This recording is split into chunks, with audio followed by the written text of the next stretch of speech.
విన్నో వైకుంఠ ఏకాదశి అంటే ఏంటిది? వైకుంఠ ఏకాదశిని ముక్కోట ఏకాదశి అని కూడా అంటారు విన్నో. ముక్కోట ఏకాదశి.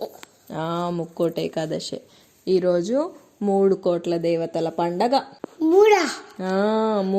మూడు కోట్ల దేవతలు. వైకుంఠం అంటే పాల. వైకుంఠం అంటే పాల సముద్రం. నేను పాల సముద్రంలో ఎవరుంటారు?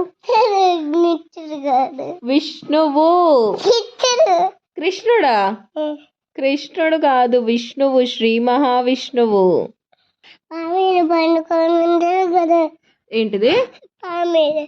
పాము మీదనా? పాము మీద పడుకొని ఉంటాడు విష్ణువు.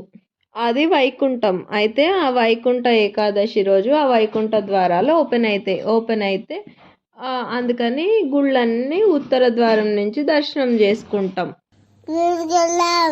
గుడికి వెళ్దామా? ఏ గుడికి?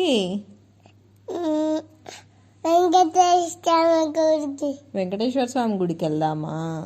గుడి నుంచి ఏరోప్లేన్ లో వస్తావా?